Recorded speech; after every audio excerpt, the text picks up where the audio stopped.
try to keep my head above this feeling I can't get rid of. It's haunting me.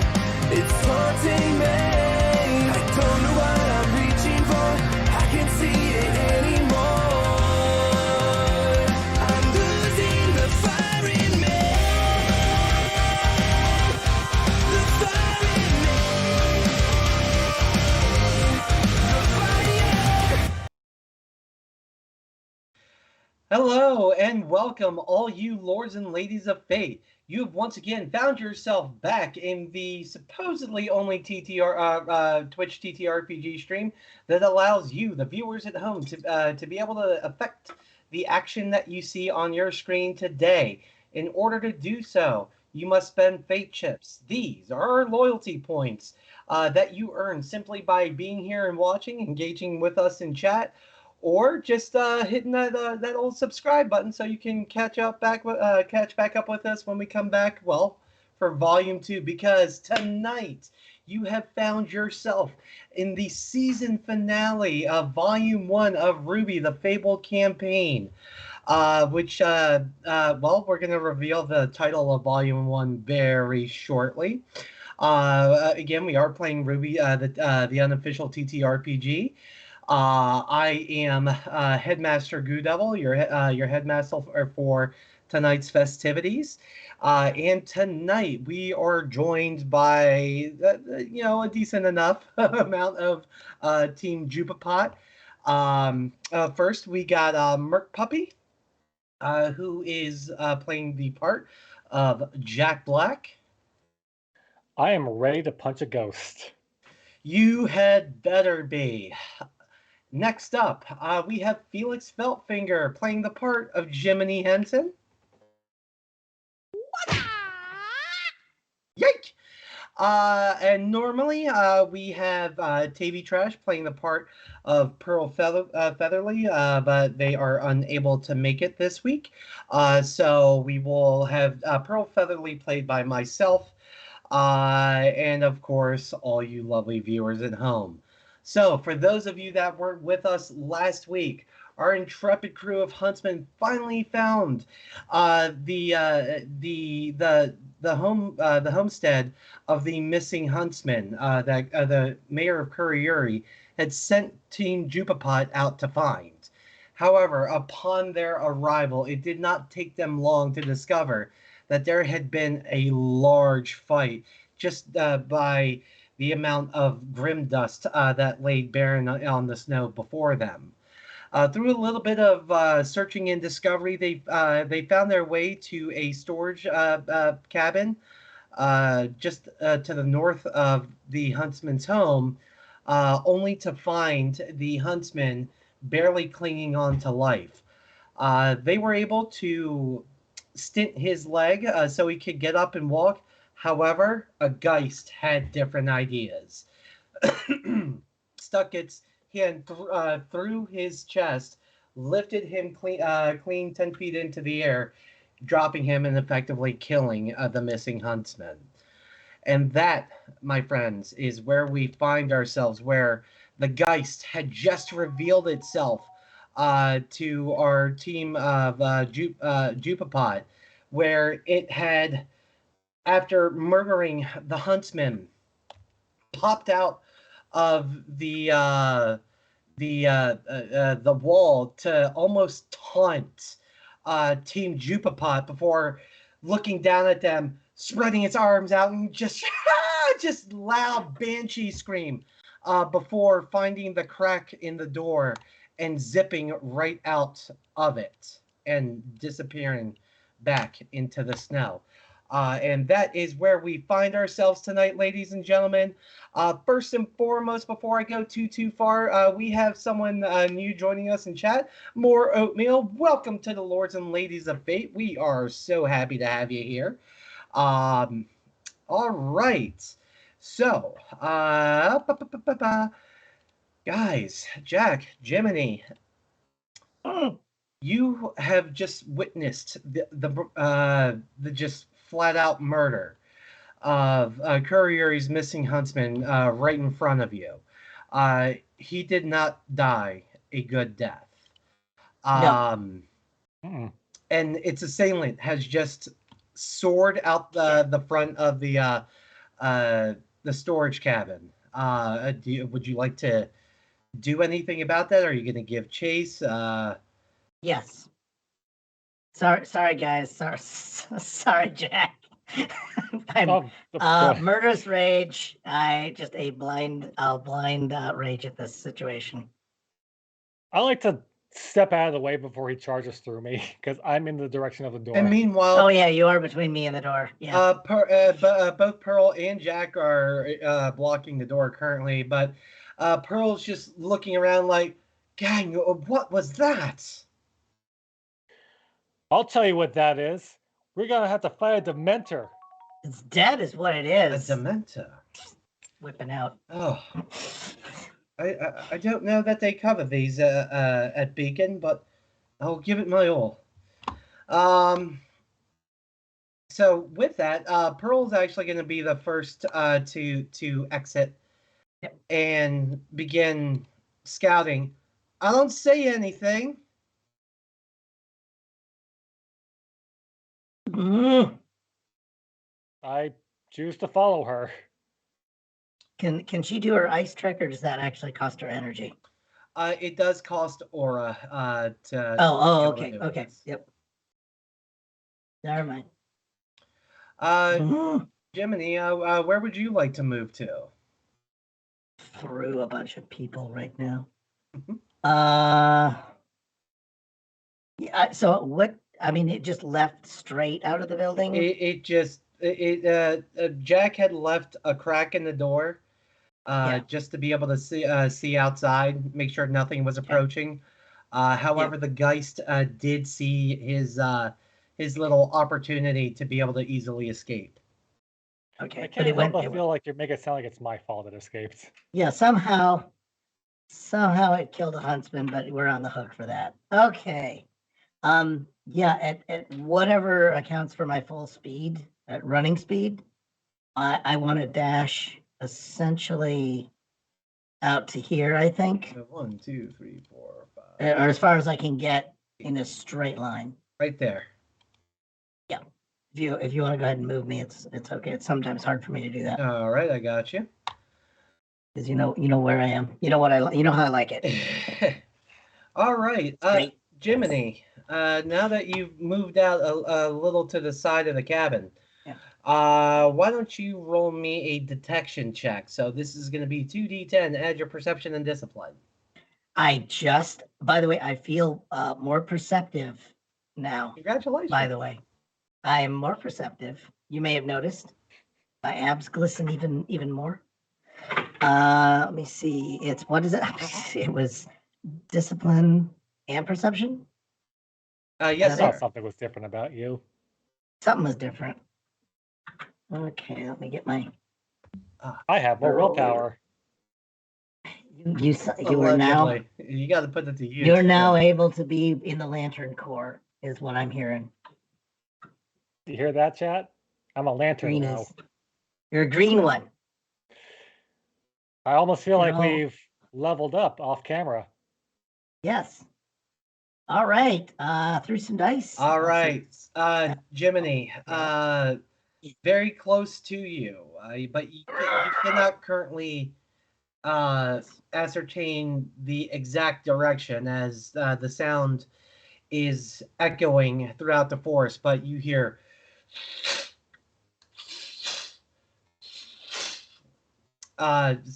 something very large pushing down on a lot of snow. Almost sounds like it's coming from the other side of the cabin. God damn it. Oh, I'm going over the cabin. So it's like, not there. It would be you hear it over. I see where you make a little. Okay, I see on the map now. Thank you. Oh man. Jiminy, and Pearl's gonna get your attention. Jiminy, your ears are up. Have you heard anything? Yeah, there's something over there. I think it's that beast, and I indicate, well, actually through the cabin. It's on the other side of the cabin, and I point, and as near as I can figure out where it came from. Mm-hmm. I will just say, for the record, we did complete the mission. We found the huntsman. You sure did. We could just go back, get paid, and leave. Just saying. Well, we've given ourselves a new mission. And that's to avenge a fallen huntsman. Or huntswoman. Or hunts non-binary. Huntsperson. Huntsperson, yeah, which I do like. Yes. That is our name now because we never asked it. Yes. You had started to, however, he was rudely interrupted. All right. So with that, Pearl's gonna be like, all right, I can't let him go on his own. So 1, 2, 3, 4, 5. Pearl's gonna take their normal movement, just stay good and close with Jiminy. Jack, it is your move. I want to go back into the shed and see if there's anything I could use for this potential boss battle. So 1, 2, 3, 4. Do I see anything I could use, maybe? Roll me a detection check. So that is going to be perception and discipline with your 2d10. That.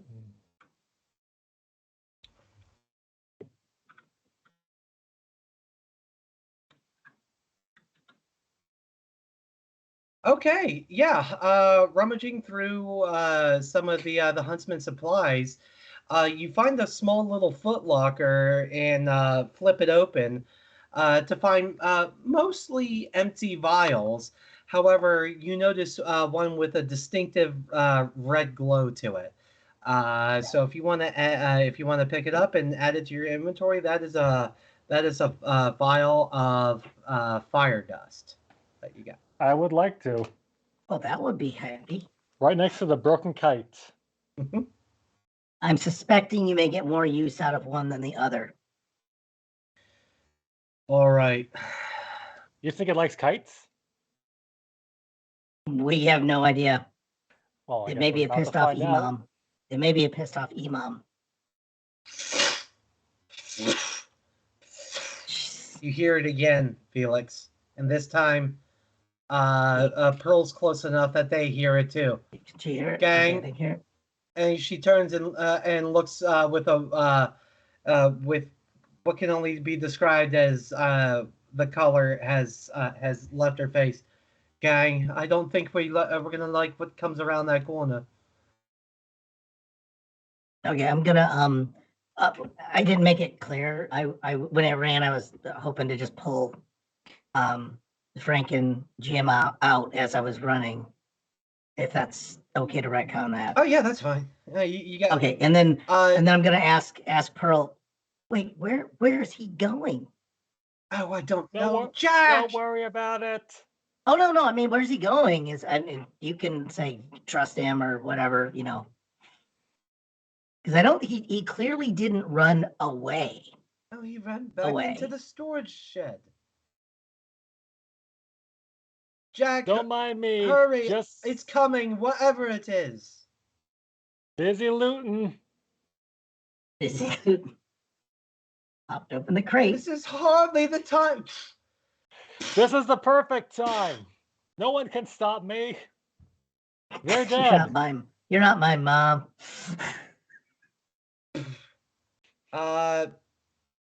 Jack, one more time for me. It's going to be your 2d10, perception and discipline. All right. That loud stomping seems to be getting closer to you. I would like to leave the shack and go to my teammates. Very quickly. Make your move. Yeah. All right. That's fine. With that move,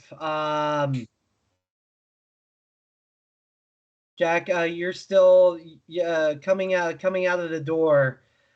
You turn your head ever so slightly to the right because that is where you heard the noise coming from. It is at this time you can't help but to notice a large gigas is coming your way. So for those at home, Gigas are essentially the Super Saiyan version of a Geist. They can take on That any material in the environment, so they can make a body out of boulders or trees, or heaven forbid, some of them have even been known to take dust crystals and add it to their add it to their body. This one is has chosen to construct its temporary body out of what seems to be boulders and winter hardened ice. And it sees you, Jack, and it's actually going to. Oh, I thought it was. Oh, it moved around. Oh God, sorry about that. Found it. It is. Why is Jack so squishy? Why is he getting in the way? He's squishy. Well, speaking pure meta, while I look up the special ability that I absolutely remembered to write down, and I'm not looking it up right this second. Oh, what you have to look up?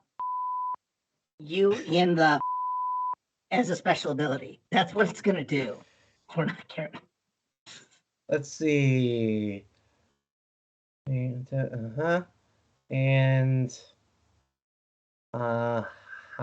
okay, cool. Not much. It's just a straight up tank of a thing. Got it. All right. So Jack, it's actually gonna use one of its legendary movements. Immediately. Make sure I am. Sure. We got to get some cool shit going here in a hurry. And yeah, because we do have to come to a close before the end of the evening. Oh shoot! I got no. So, Jack, it's using one of its legendary movements, so it's gonna get up to you, nice and close to you. As you're coming out of the storage shed, it runs to catch up with you as fast as it possibly can, impeding with large sounds of just bassy foot hits hitting the ground. And as that gets itself up to you, it pulls both its arms back and makes a hammer fist, and it is coming right down on top of you there, Jack. What are you doing to avoid this thing? I would like to try and dodge, jump out of the way, like dive out, and hopefully like my arms out towards Jimmy, hoping he'll throw me Frank or Jim to just reel me in. That's kind of what I was hoping to do. Yeah. Okay.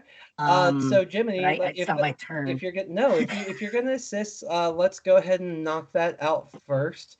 To see if it succeeds. So go ahead and roll me. It's gonna be. Well, no, this one's adding. So let's do a.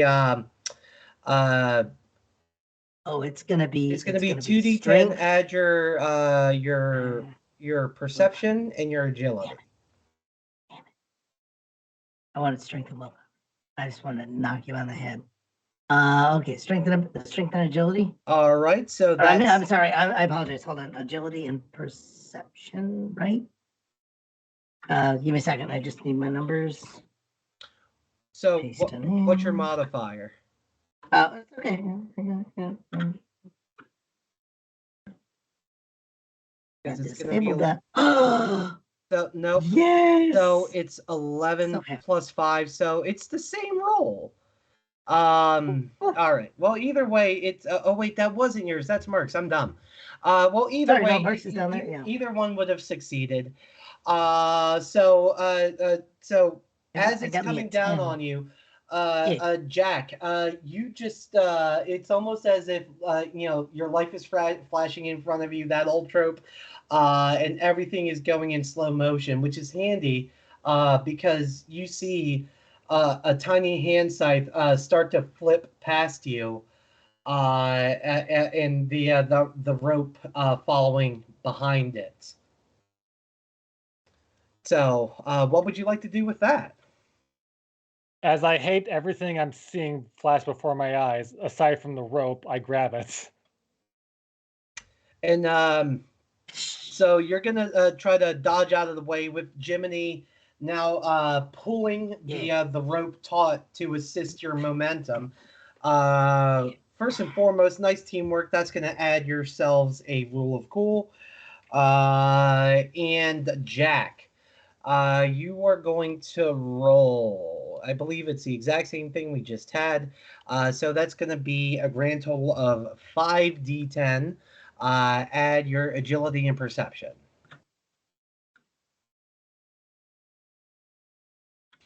All right. So, okay. And it gets 2. Okay. So as you're being yanked away with the assistance of Jiminy, it comes down on you quick there, Jack. And while most of your body has gotten out of the way, you're essentially you're being Superman through the air. But the Gigas does manage to just catch the inside part of your calf, dealing 3 damage to your aura. You said it. This thing hits hard. I mean, that's not horrible, but you know. Okay. I guess I'm gonna go over. Just feel fortunate that right? Anytime he hits you, he gets to roll 3d6. So feel fortunate that I failed miserably. Wow. Oh, I was thinking you maybe give him a glancing blow, but I guess not. Maybe that was. Yeah, that was as good as we're gonna get out of this. Okay. All right. So now that it's presented itself and had its little surprise attack, guys, go ahead and let's roll initiative. So that's just going to be 2 straight D10. Gigas rolled a natural 1. No. It sure did. And you gotta show that on camera there. And so that's now 4 natural 1s I have rolled in a row. Too bad it's not Star Trek night. It's not Star Trek. Yeah, you're really. Let's see. So initiative. You said 2d10? 2d10. Gigas is going to be less because he rolled a 1. I didn't do much better. Felix rolled a 5. 5. Pearl rolled an 11. And Merc rolled a 12. Okay, with that, having just taken this this clip, Jiminy manages to just barely get you out of the way there, Jack. And you do kind of, because of the momentum of the hit, you do kind of face plant into the snow a little bit. However, you quickly get yourself up, dust yourself off, make sure the hat is looking fly as hell and still on your head, quite frankly. You get up and, well, at this point, what you want to do? I'm pissed. I light a cigarette and then I just shoot my aces at this thing's stupid face. All right. So will that laugh? What? Okay. Added. Yeah. You're lucky I want you guys to live through this. The shameless advantage of plot armor and GM guilt is going to be mercilessly preyed upon in this system. I'll take what I can get. I see what I'm fighting. I'm not proud. Hey, look, I was hoping you guys were gonna raid the house and earn your rule of cool that way. But that didn't happen. And yeah, I want you quips. We're after quips now. Believe it or not, I want you guys to win. We followed gamers' logic. We knew the main objective was probably going to be the cabin, so we did a perimeter check first to find collectibles. Yeah, my first thought is to perimeter check. It's never to go in. Whoops. Heading for the basement. Well, what did we learn, children? All right. More oatmeal thinks you're very wholesome about being so nice to your players. So I try. More oatmeal. We're gonna teach you about Hey, Jack. Go ahead and roll me Let's see, it's going to be a grand total of 6d10, adding your agility and willpower, please. Let's see. Good thing I just upgraded my willpower. Gigas has a defense Mhm. of that much. Got it. That hits. And We're up to 6 not already? enough to trigger threshold, correct?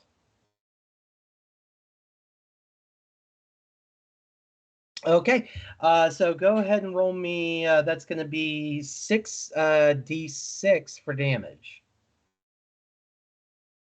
All right. Yeah, where's my mouse? Ah. Cacaladorda. All right. So Jack gets up from the ground, dusts himself off, looks just perturbed at this 3-story tall, just stone statuesque monster grim in front of him, but he seems unaffected by its presence as he reaches into his coat, pulls out a pack of cigarettes that he bought from the town store, takes one out, flicks his well, whatever the remnant equivalent of a Zippo is. That was my favorite knee, asshole. And shoots off shoots off not wrong. 2 shots from his gauntlets, striking the Gigas once in each shoulder.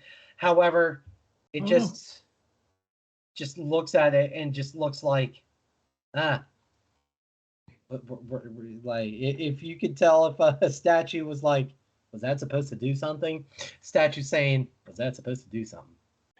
As it does that, I'm just like, oh no. All right. So with that, it's coming around to Pearl's turn.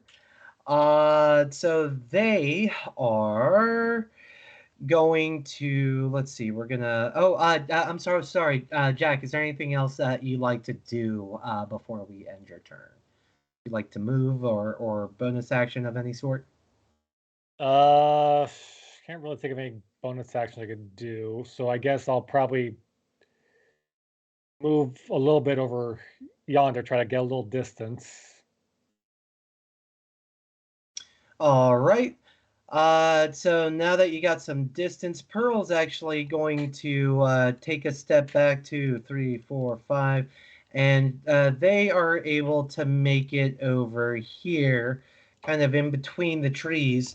And it's at this point now that they have revealed themselves to all of you as a faunus, they are more than willing to just unfurl their wings right in front of you, looking very angelic as they do so. However, it turns from beauty to rage very quickly, as she, you see the feathers that normally adorn her arms start to glow, and they just whip them all forward in as 3 shots of of her feathers fly towards the Gigas, and in order to do so, let's see, they have that is and okay, so strength and discipline 0 plus 4, so I don't know, you could have a 0 stat. So when I did mine, so let's see, so that's Freedom going with to be consequences. 6, Yeah. 10, adding 4, rolling, just barely hits. So Pearl lets loose all of their feathers, or as many as they can rattle off in one volley. However, more and more of them just seem to go ping, ping, ping. If I guess if rock could make metallic sound.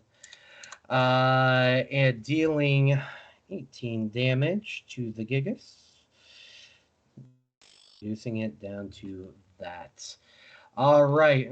Upon seeing the ineffectiveness of both their shots and Jack Black's, she kind of pokes their head around the tree and goes, Jack, I don't think it's working. I think you're right. So with that, Jiminy, it is now your turn. Leave me hanging out. Leave me hanging out here with like, oh, I don't think it's working. Okay. I've got all right, so I've got a plan. And it's gonna be everybody make it to the woods. Why? Because I have a plan. Pearl, Into the woods. do Because we this like thing this is plan? giant, right? Yes.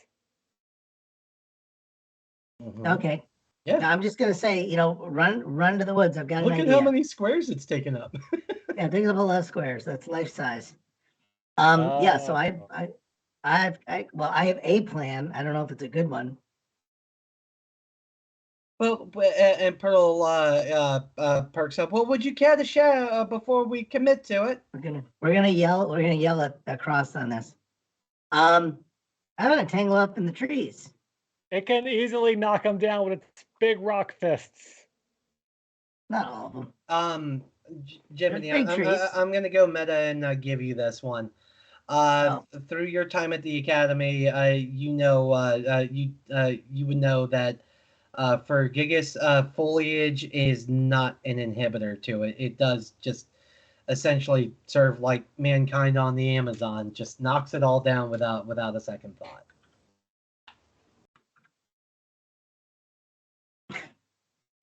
Well, that's gonna suck. All right, then shit, and that's probably got Grims in it. It's got morons in it. So were all their attacks just ineffectual, or did they actually chip away at it? They chipped away. They absolutely chipped away. And did he skip leg day like in the picture? Sure. This thing's got Popeye arms. Yeah, he's got Popeye arms. Okay. Did he skip leg day? Well, tell you what. Why don't you roll me? He's a rock monster. It doesn't have any vulnerable spots. I'm aware. Well, I'm trying to, because I watched what they did, so I'm, getting an idea of a vulnerable spot. Yeah, give me 2d10 endurance and willpower. Why you make me look at my sheet? Yeah, I know. How dare I? Yeah, that balances it out. That's a +6. Okay, 2d10 +6. Go. Unrecognized command. What? Unrecognize this. 2d10 because I like typing. It's faster, and then the damn thing makes me roll dice anyway. All right. Not great. So with that, you do recall back to your academy days when they were in your Grimory class when they were teaching you about Geists and eventually Gigas. The easiest way, or one of the common ways to deal with one of these creatures is to find yourself an opening, because the arms, the legs are not like attached. If you catch your moment, you can see where the Grim is essentially serving as the glue that's holding the rope that's holding everything together. So almost like you can see just a singular muscle, a muscle tendon that would pop out, and that's something you could potentially attack and make them lose one of their limbs. Okay, yeah, that was honestly, yes, that was exactly what I was hoping for. I guess I did stay awake in class, so that's pretty good. This time you did. Okay. All right. I So got the now attention. with that knowledge firmly fresh in head, Jim, what would you like to do? I'm still going to the woods. You still headed for the woods? No. Well, Let me see. No, actually, do I see this opening, or can I somehow force this opening? Not. Or will that just happen on my attack? Yes. So if any of you, again, speaking meta, if any of you if any of you hit this thing hard enough, it will reel back, which essentially is what's going to expose its, more vulnerable bits. Okay, so what I'm gonna do is, just furiously spinning around. Well, I furiously spun all my ears off, so I'm good. What I'm gonna do is get furiously spinning Frank and Jim. Since he's so tall, I'm just gonna come right up under him and actually go for the hip joint as hard as I can. Okay. So that's going to be 60, 10. Let's slide add under your or strength and around. endurance. 60, 10, and strength and endurance. Okay. Well, that'll help. Yes, limb removal is important, Oatmeal. Yes, it's gonna come apart. Let me see. Slash R 60, 10. And my strength is 4, and my endurance is poopy. 5.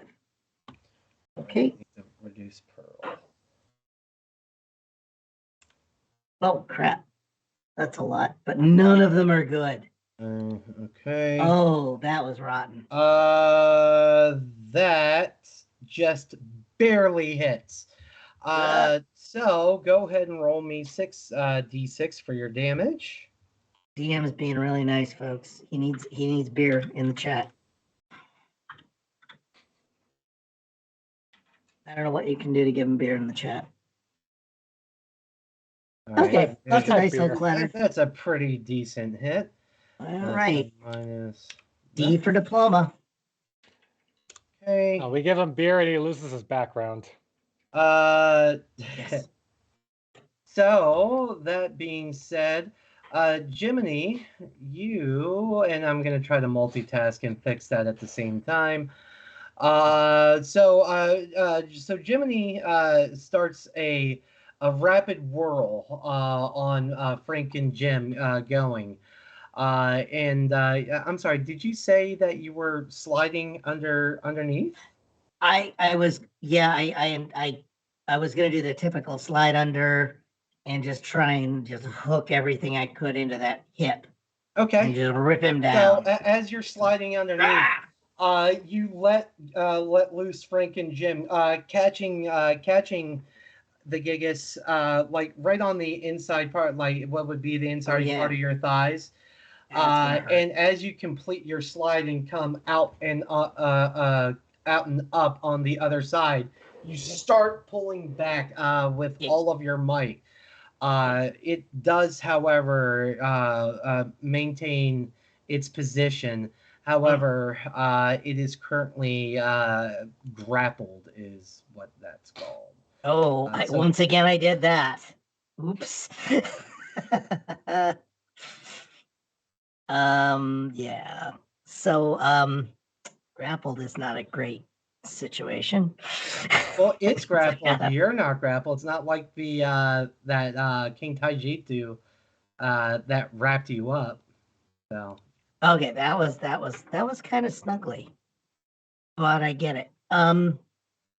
All right, so I got him grappled. It's like, okay, guys, whatever you're gonna do. All right. I don't know if there's anything else I should do to leverage with that. It is actually the Gigas' turn. And it just occurred to me, you did come out on the other side of it, so I need to move. I'm trying to V up behind him and get ready to yank him up, yoink him. And it still has a heavy focus on Jack Black. And it's looking right to you as you see both Pearl and Jack see it start to try to lift its leg, but the leg just ends up right back in the same spot that it was. It tries to pick up the other leg, and it's struggling to even get purchase to bend its knee, but same thing.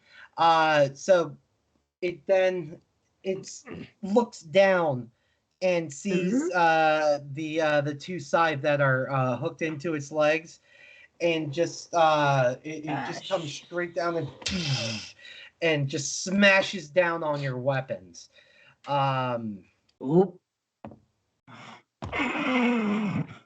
However, your weapons are built so gosh darn well that even a 3-story tall boulder monster could not crack into them. Oh, shit. Here we go again. With that, it comes back around to Jack Black. So this thing is, it's has its back to me now, right? It is still got back turned to Jiminy. He kind of looked down. Its first attempt to try and free itself was to just, since it doesn't have fingers, it's just trying to, smash and break the weapons. But it failed that skill check, so. All right. How? Hey, could he have basically just done in his own privates?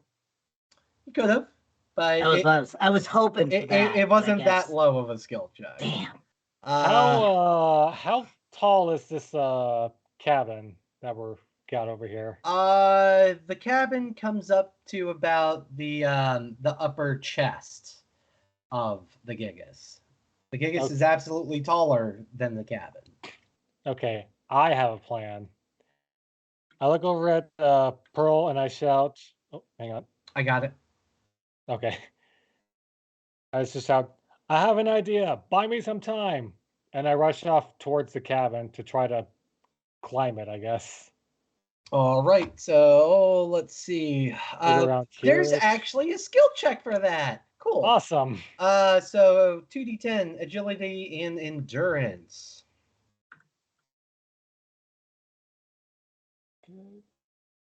I don't like this, especially since it's snowy. That's not good. Boy, you're bipolar today. So Jack just turns to Pearl and says, "I have an idea," and with no further explanation, just takes off for the cabin and starts to make his way up onto the roof of the cabin. However, his back foot that the Gigas had struck earlier loses purchase on the cabin. However, Jack is able to get at least one hand on the roof and is just kind of hanging there for the time being. So with that, Pearl's going to be like, "Oh, that looks like fun." And they are actually going to, "Let me show you how it's done." And they are going to attempt the same thing.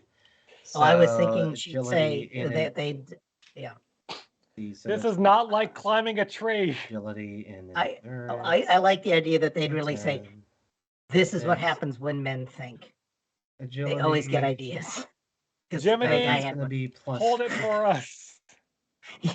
So I'm watching this. Right. I'm just watching this going, okay, I'm sure that things will happen. +8. There we go.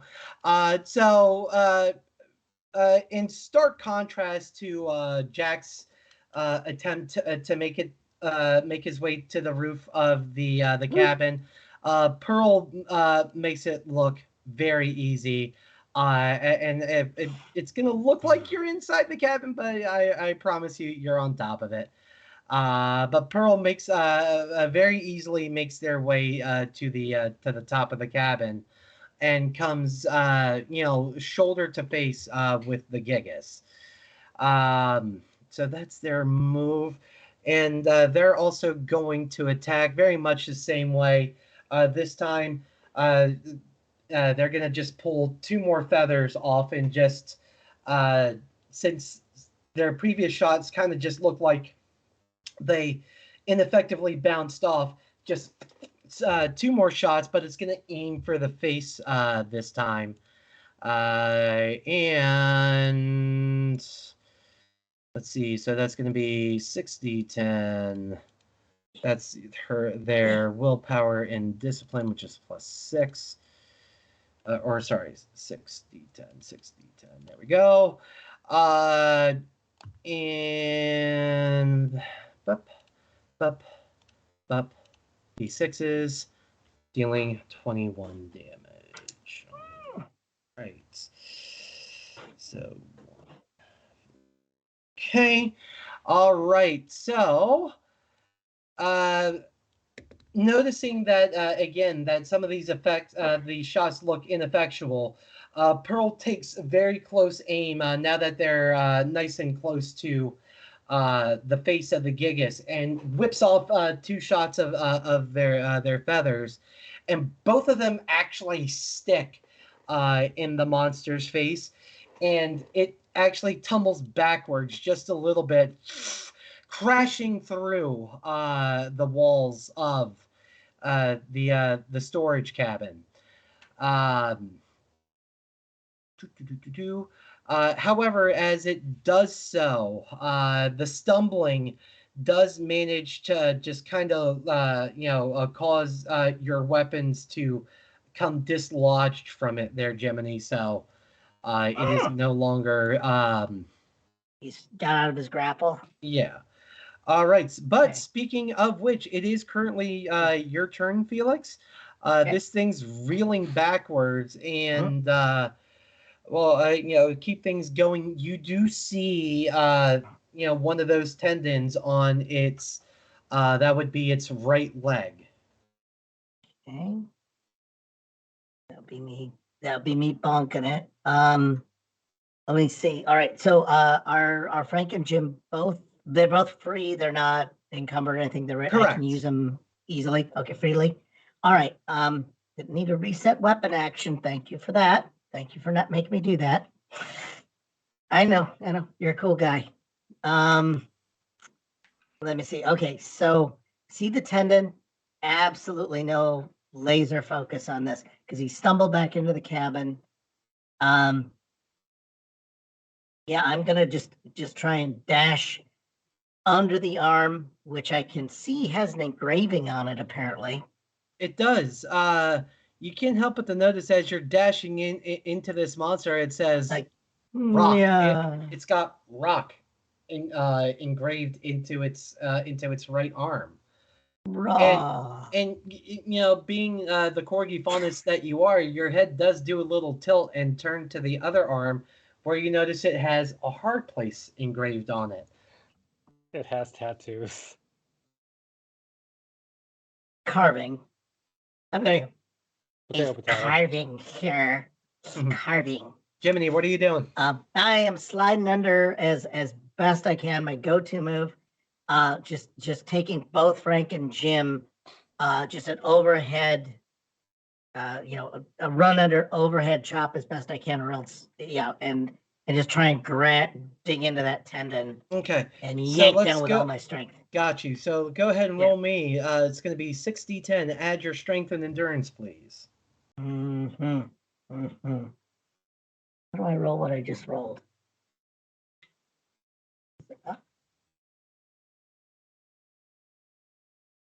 16, 10, then I have a 5 and a 1. 6. Da, da, da, da. And it's not gonna let me click and roll my dice. Damn it. Look at all the pretty dice. And let's That's see. above average. So okay, Got a you 10. get 6d6. So that actually lets me give you I got a that's Yahtzee root. actually perfect. So go. Yeah, you did that. You did that. Okay, cool. Roll me 6d6 for damage. However, Jiminy just grabs the handles of both Frank and Jim in his hands, and just starts a straight mad rush for this Gigas, getting close enough to it that he lets loose both of them, so that they whirl around. However, blades going into the tendon of the Gigas, and as he rears back, Jiminy, would you like to deliver a one-liner? I would like to if I paid attention in chat. Hold on. All right. So Jiminy just goes. Wait, where's the one-liner? Oh, yes. This rocks. I think that was it. So No. let's go ahead and add. Well, I was asking if you wanted to. There was nothing commanded by chat, if that's what you're asking. Oh, yeah. Well, forgive me for giving the audience what they want. However, we'll count it. I'm going to give you a rule of cool for that. So, take the adductor muscle. as you scream, "This rocks!" You yank with all your strength as you see the tendon just break off, and its right leg it just falls and crumbles to the ground. Where it was trying to kind of stand itself back up after getting knocked into the building behind it. It's now trying to just essentially pick itself up with its arms. So with that, we come back around to the Gigas' turn. Second. Oh, is it the Gigas' turn? Mm-hmm. Oh, you still have movement left if Oh, do I? Or any form of bonus action. Oh, let me see. Any ideas on this fellow player? Nope. Because like he's down, or he's just boinging on one leg right now.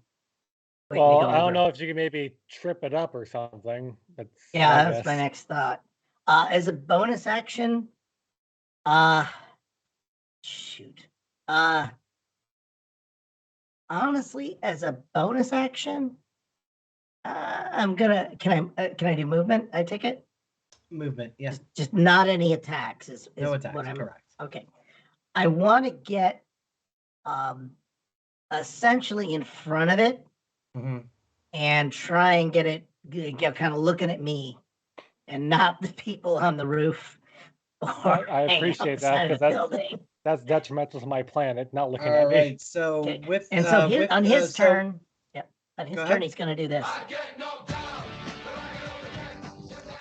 So it's funny that you say that there, Gemini. With the Gigas' turn, you are still within range of its long reach.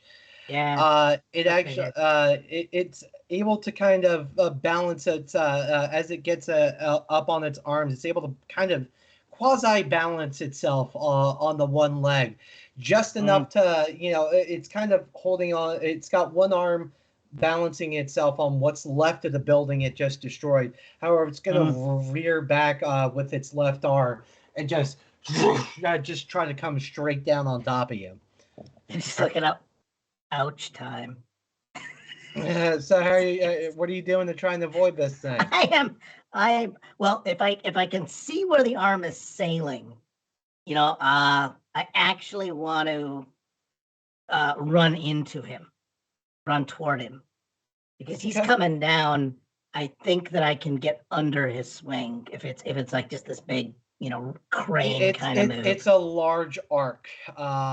So go ahead and roll me. It's gonna be it's gonna be your 6d10. Add your agility and perception.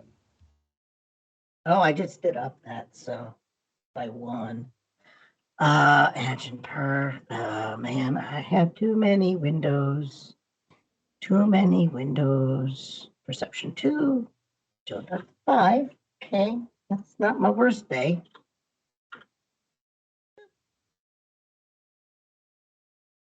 All right. No whammies. All right. Above average for everything. And do me a favor. Roll me 6d6 for damage, please. Okay. What? Oh, that's how much I don't get. You ran so fast, you ran through his other leg. I ran into his other leg. Yeah, I'm trying to keep it going. So don't. So that's gonna bring it down to that. So Jiminy, as it's starting to come down on you, you get Frank and Jim worrying again as you start to dash into this creature. And you see as it's starting to come down on you, you notice another one of the tendons that's keeping the arm connected to the rest of its torso. And you take Jim and just and whip it up, and it actually wraps itself around the tendon, and you try to pull the same move that you did previously. However, you're only able to get the the rope to wrap around the tendon, and the blade did not hit. So it's Oh. pinched, and Oops. it effectively dead arms the Gigas. It stops the attack in its tracks. Okay. So that'll do that. So Merc, we're back around to you. You're currently hanging off the side of the house. I like to not do that and be on top of the house. All right, 2d10 agility and endurance. I like to stop that. Stop Let's it. see. So basically, same roll. All right, and you make it up. Okay, now that's, I think I'm around here. I can't Yep. see me. Oh, let me fix. I can fix it. I can fix it. I I am can in the fix black. this. I'm in the darkness. You are the dark. You are the night. I am the. I've been Batman this whole campaign. Oh, hell. Yes. Who am I kidding? I'll just show you what's on the inside of the house. There we go. Oh, we could have taken that. I told you. I Hmm? gave you little cannon fodder to earn it up, but it is what it is. So Jack, standing atop the cabin, you do see that Jiminy has once again grappled the creature and is actually starting to stretch out the tendon, or it has exposed the tendon connecting arm to the rest of its body. As I see the tendon, I'd like to fire off my aces at the exposed tendon. Yeah. So that's going to be, let's see. So sorry, you did earn one. So 7d10. Add your agility and 7d10? willpower play. Yeah, because it's your 2 natural and 5 rule of cool. Sweet. So that and what I'm adding? Agility and willpower. Come on, dismemberment. I don't like Yes, those I'll ones. slice it Oh right off. no, that What? is a critical failure. What? Your No. your first 2 dice. No, that's not fair. No, that never happened. Yep. I'm going to my happy place. Jack, you gotta load up and fire off 2 more shots, but your gauntlets have failed to fire. No. I forgot to reload. Oh no, it could be worse. It could be a jam. So Don't jinx us. No, I mean sorry, Unless you're you're talking right. about music. Maybe something by GD has more than enough skill to, yeah. So Pearl, seeing your current conundrum, however, turning back to the Gigas in front of them, sees the exposed tendon, is going to go, guess I have to do everything again. And mind you, they have turned around and faced you, Jack, to say that, almost as if to rub it in and be like, watch how it's done. As they backflip off the top of the building, and they're going to try to come straight down on the exposed tendon with the point of her shoes hitting directly where the expulsion is. So let's see, that's going to be bip, bip, bip. And that's going to be an elegant attack, which is +4 for them. Roll. Which they're okay, cool. And it's gonna deal. Let's get rid of that. Ugh! You sure showed it, Pearl. So as they backflip, they're trying to come down where the exposed part is. However, they miss ever so slightly, and while they do take a chip out of the boulder because they hit it so darn hard, the arm ultimately remains attached as they land in the snow next to the Gigas.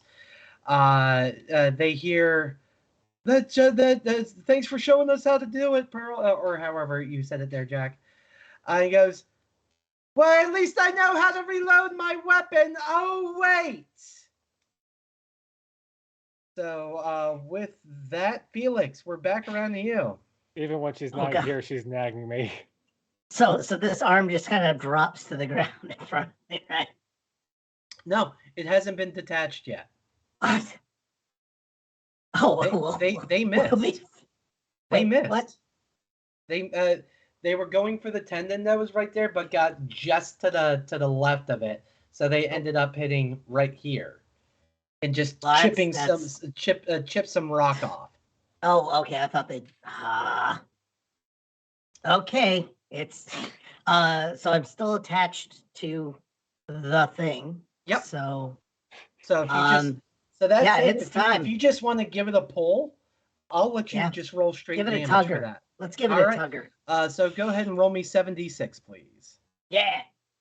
This is what CrossFit's all about. I gotta change my freaking thing. Just 76 with no nothing.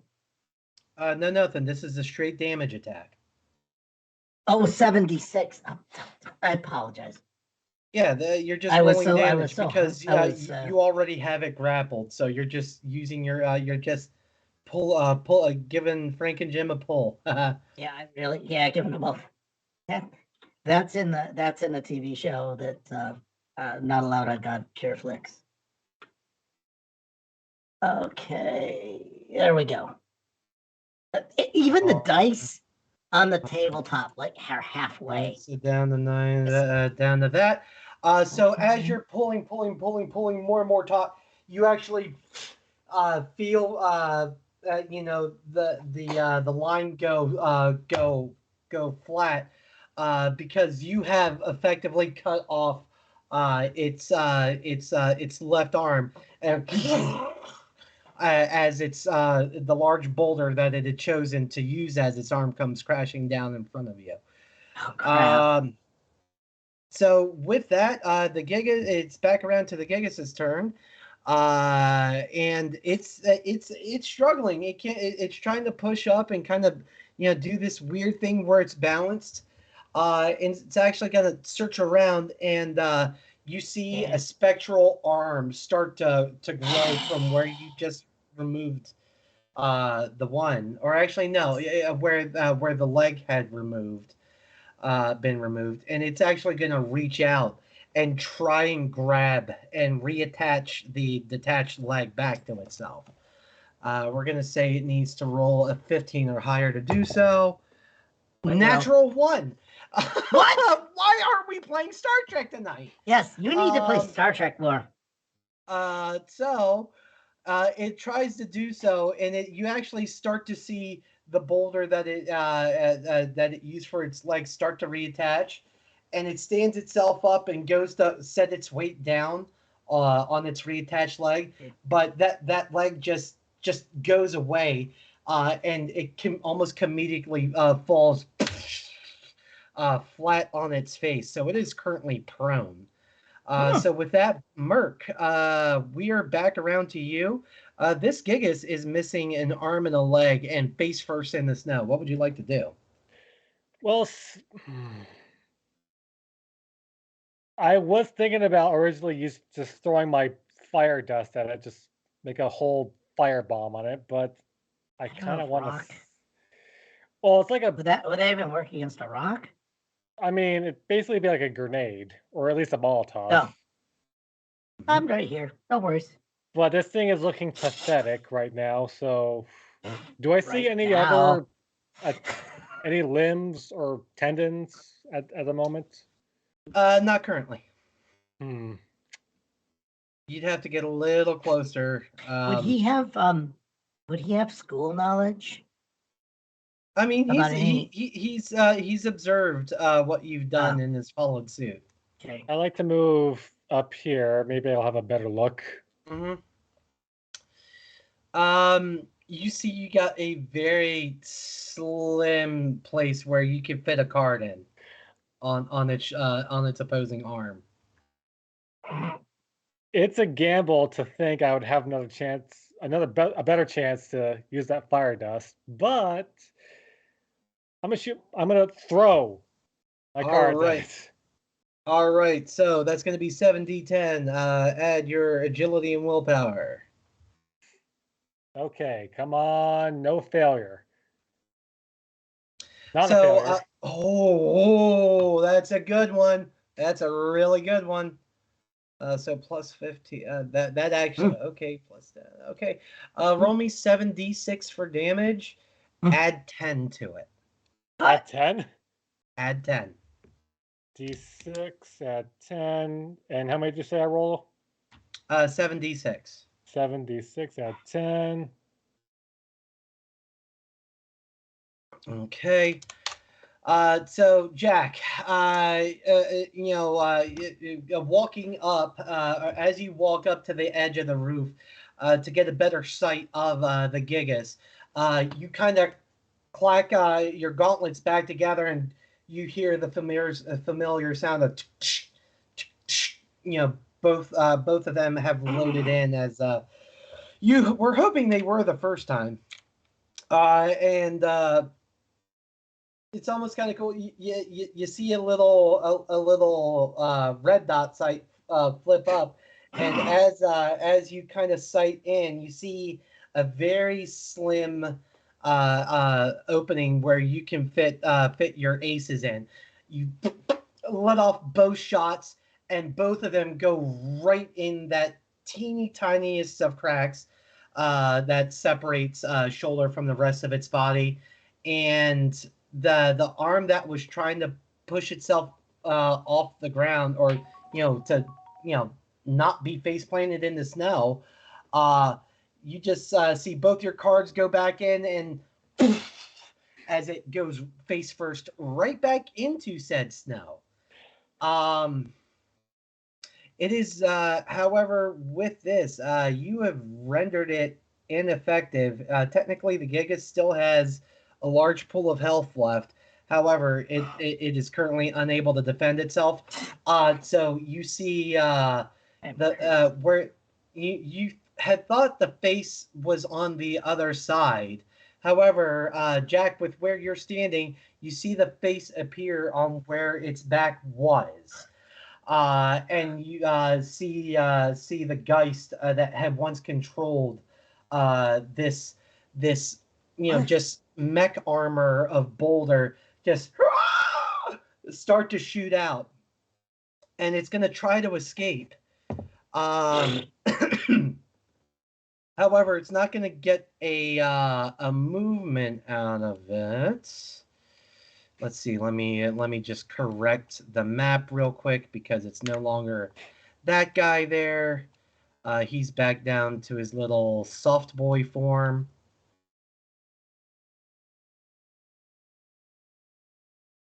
I just shout down to the two of them, finish it! It's like a trash bag. It's clobbering time! Yeah. Bonk him. Expecto Patronum! And as it starts to fly up in the air, Pearl sees that it's about to try and get away, and it says, they say, "Oh, are you trying to leave without a dance?" And once again, and at this point, you see all of all of their wings just spread out, and all face the Geist in the sky in front of them, as they just and shoots all of them out, effectively rendering them with very little aura left. And they do that, and they do that. And let's see, Geist has a whopping 2 HP. So as it's trying to get away, it's turning around to see if any of you are able to give chase. However, as it turns, just this just cloud of feathers is coming direct at it, and and a few of them actually pass through its body. However, the last two right into its face mask, or its actual face, managed to strike it right there, as it where it once was starting to fly away. You just see it slowly fall out of the sky and come crashing to the ground. as it withers away to Mm. rim dust. Congratulations, guys! You beat yourself a Gigas. Yay! Cool. I shout from atop the If- rooftop. Is Pearl still able to fly after? What I want to do is, if she can't fly, I was gonna run in and attempt to catch her. They never could. Oh, I thought they could fly. Sorry. To keep things moving, because we do have Yeah, we got 2 minutes. about 10 minutes left, and we're just gonna keep this rolling it because maybe 10:30 at the latest. We still have to take over a town. But yeah, I'm gonna so forgive me if we get a little railroady. But I want to get you guys. Let's see. We're gonna copy. I'm gonna flip over here. Okay, I already have you guys there. Let's remove Aqua. And boop, boop. I probably could have had this set up in advance, but I am not a very good dungeon master or headmaster. We prep as we play, folks. It is the Lords and Ladies of Fate way. All right. So, barring anything else that you guys want to do at the huntsman's homestead, is there? We put him in a trash bag, as is huntsperson tradition. I was gonna loot the homestead, but there's Grim in there. Yeah. And to be fair, there's nothing worth finding in there. All right. I just give you a stern look. Okay, I jump down from the rooftop and try to land on them. Pearl, seeing you, let's see. We're just gonna do a straight 2d10 for this. So you jump off. They do see you coming, but and try to catch you, but both of you end up in the snow. However, as you roll back over to your back, Pearl has rolled over back to their back, and they are laughing gleefully. Like, well, I guess I can't do everything for you. All right. So we are going to fast forward. You guys make your way back through the Lost Woods of Kurayuri, and eventually do find yourselves back in the town of Kurayuri.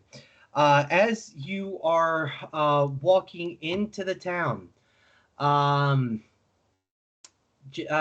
Jiminy, especially Jack, Pearl, everybody notices the smell of smoke in the air. And no, that's me. I'm smoking. Pipe weed, right? So, looking over, and we're gonna just reveal a lot more. What the? Picking up the scent of smoke, all of you look up and see many of the buildings are presently on fire. And Pearl just puts their hand over their mouth like, no, and takes off and starts running towards town. Guys, wherever you would like to move for the time being, please go ahead and feel free to do so. The revolution just ended. I'm gonna go to the hospital to see about my friend. I head to the tavern. No. The store, then the tavern. The store is currently collapsed, and what's left of it is on fire. I head to the tavern. So let's see. Hold on. I gotta zoom. Jiminy, by the way, you currently have a skill bonus from Bruce Gaston. I'm gonna save it for the next chapter. Yeah, for for next time. So let's see. Pearl's gonna take off and go to Mayor's home. Jiminy heading for the hospital. We don't remember where it was. Patient first. I do. And Jack heading for the tavern, which itself it looks like it's still struck. Much of the structure is still intact. However, that building is also presently on fire. The entire team just dissolves. And immediately. as you guys, as all of you are running by, you do run into the occasional. Unfortunately, you do run across a few dead bodies. What looks to be citizens of the town with the simplest of weapons, pitchforks, blunted swords, just lying and littering the ground all around you. Let's see, and Jack, as you are looking at the damage of the tavern, you walk forward a few feet more and notice a large hoof print, or what can only be described as a very large hoof print, about we'll say about 3 foot in diameter. This hoof print is. If you would like to roll a detect check, it's going to be 2d10 perception and discipline. 2d10%.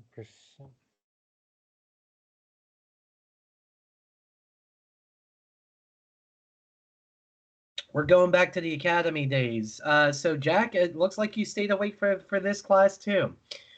And as you see this hoof print, your heart just falls out the bottom of you as you recognize this hoof print as one of a mighty knuckle weave.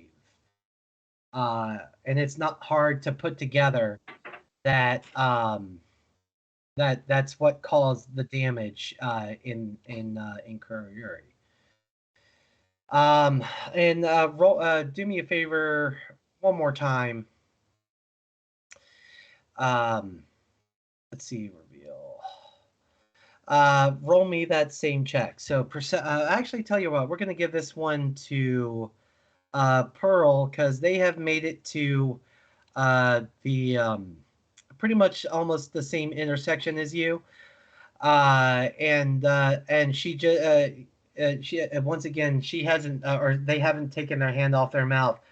They make eyes with you there, Jack, and just points to the ground in front of them.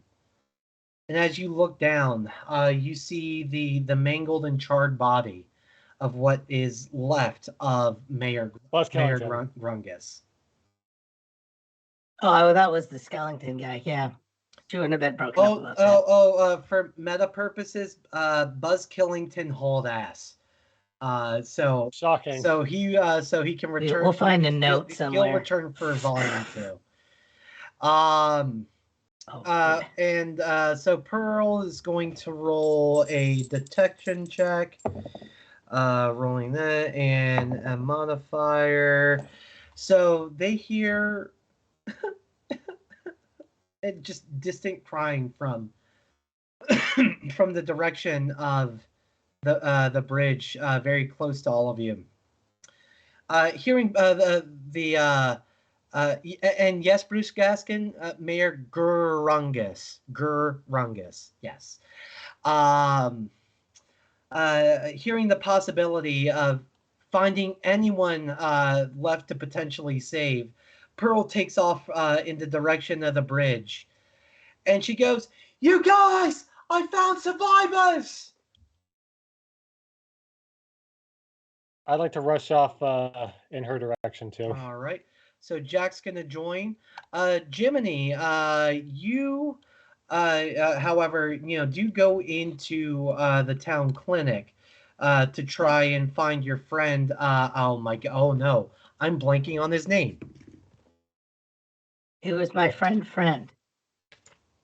That was all I knew about him. He was headed to bandages. Please hold. Daryl. I got it. Daryl. Daryl. So as you walk into the clinic, you see that there are some there's only one nurse working, and every single bed is presently occupied. And she goes, "Oh, oh, good. Thank you. Uh, oh, the hunter from earlier. Whatever. I need any help, please." And you just hear groaning and moaning from every bed. However, the bed where you saw, where you remember Daryl being, seems to be occupied by someone else. Oh, I would love to just flip out and hate him. So to get out of my get out of my what's his name. if you'd like to ask the nurse, yeah. It's wait, what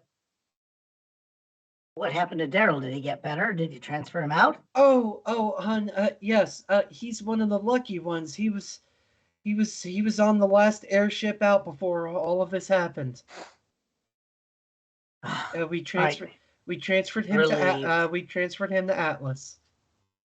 I'm gonna be relieved, and I'm gonna just go wherever she's directed me to pitch in. All right. I don't know if I've heard, if there's a chance I've heard the call for needing help or not. Yeah, Or if I just didn't hear him. and yes, Atlas. But yeah, as you go around, you try to you do your absolute best to administer simple first aid as best you can to everyone. So with that, we cut back to Pearl and Jack approaching the bridge. They hear cries coming out from, "Hello, is there anyone there?" And as you hear that, you also hear what sounds like a little girl crying, and another child's voice go, "It's okay. I think help has just arrived." Pearl approaches first, just gliding on the frozen over river.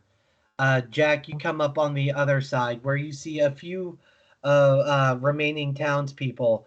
Amongst them, one of them being the barkeep from earlier, Dr. Weebles, and goes, "Oh, you've returned. Thank the gods.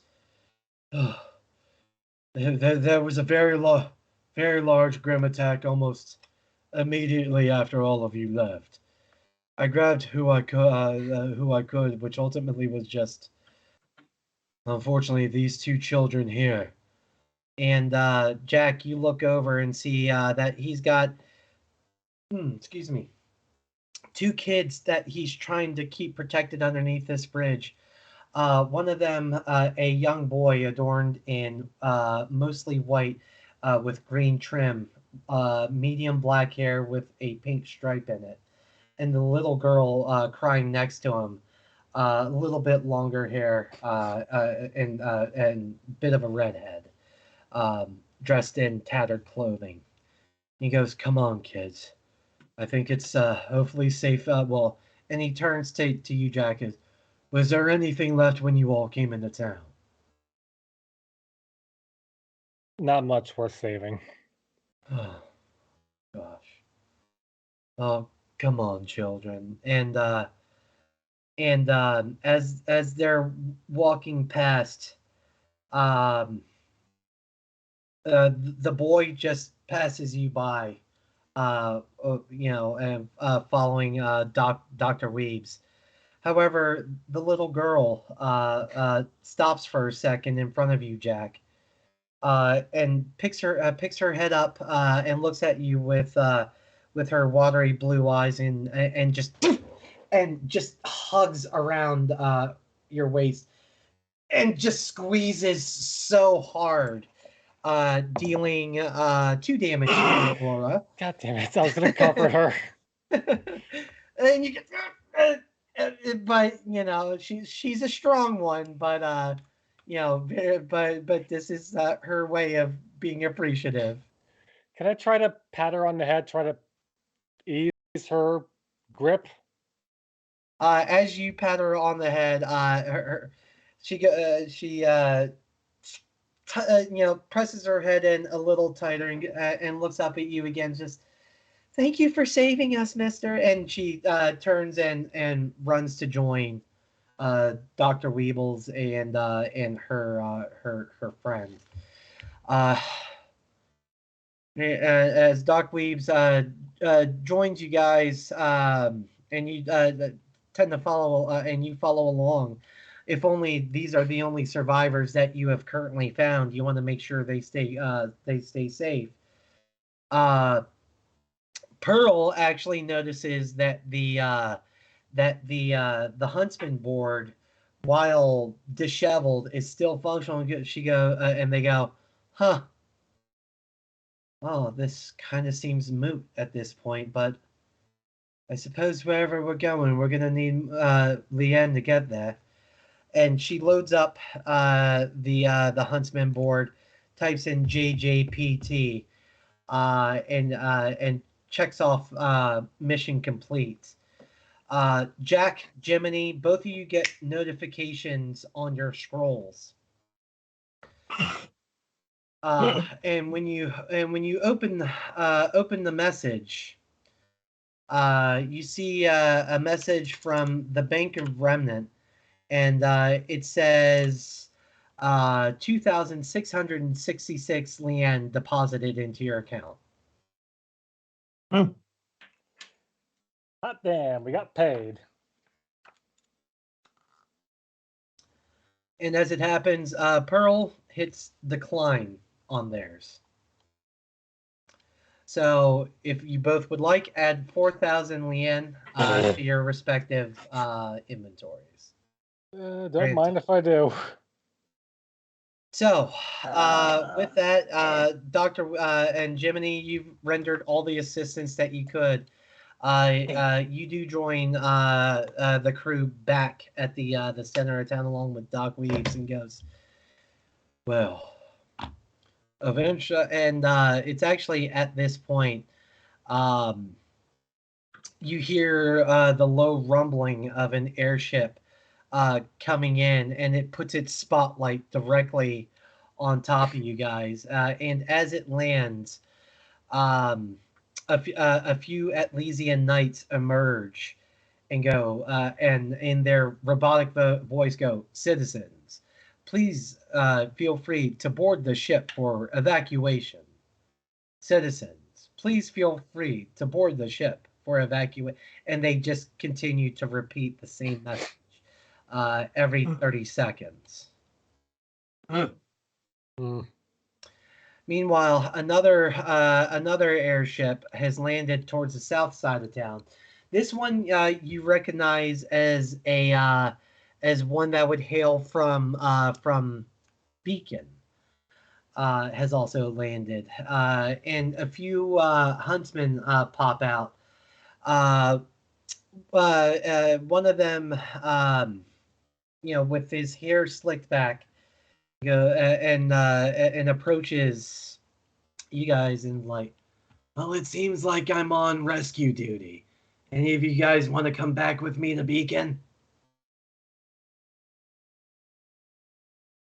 I got no plans.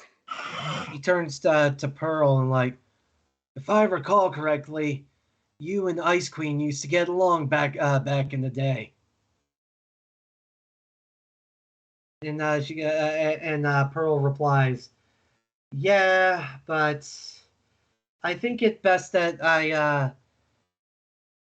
maybe explore my options back in Atlas. Thank you, however. And as they board the ship to Atlas, Jiminy, you are the last remaining. For the moment, maybe I'll stay here. I mean, well, are all the survivors like gone? You do see a few more have popped out from stand? their hiding places and are boarding the respective ships. Well, I'll follow. Yeah, I'm gonna go ahead and follow Jack. Okay. As you board the ship, you also notice that Dr. Weaves and the children he was protecting board the same ship along with you. As you guys come back on the ship, it starts to take off, and as we pan out to the ship flying into the sunset, it's this last camera shot that we have of the ship flying off into the sun as the screen fades to black, and we have RWBY, the Fabled campaign, Volume 1 complete, The Warrior in the Woods. Guys, Volume 1 Da, da, da, is da, complete. da, da, da, You can't do that to me. I will finish it. Hold on. Now, ours was better. Oh, yours was better, yeah. Guys, congratulations. We have found ourselves at the end of Volume 1 of RWBY, the Fabled campaign. And for those, as I revealed to Merc last week, and why this is labeled the Fabled campaign, the campaign structures are going to be coming from pretty much directly out of the fairy tales of Remnant. So for Volume 2, I haven't quite decided what we're doing yet. So whenever we start to put that, or whenever I start to put that together, make sure you guys are on the Discord for the announcement of when RWBY the Fable campaign shall return. But that being said, guys, for you lords and ladies of Fate at home, thank you so much for joining us here on Lords and Ladies of Fate for this inaugural run of RWBY the Fable campaign. I hope you all enjoyed what you saw here.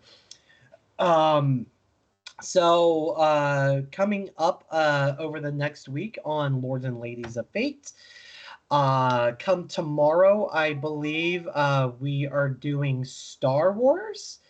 That's going to be starting at 8:30, running until 10:30 or 11 p.m. Eastern Standard Time. Excuse me. Come Friday, we are off, but Saturday we're going to be back in the World of Rifts with the Hitchhiker's Guide to the Megaverse. That's going to be starting at 6 p.m. Eastern until 8 p.m. Then Sundays, we have our Dungeons and Dragons stream where they are playing the Tomb of Annihilation. Tomb of Thank Annihilation. you. Hey, look, I got there. We ain't found no tomb yet. Which that's going to be starting at 9 p.m. Eastern until 11 p.m. Then coming on Monday, we are back on the USS Norway for the continuation of our Star Trek adventure. Make sure you guys tune in at 8:30 p.m. Eastern for that one, running until 10 p.m.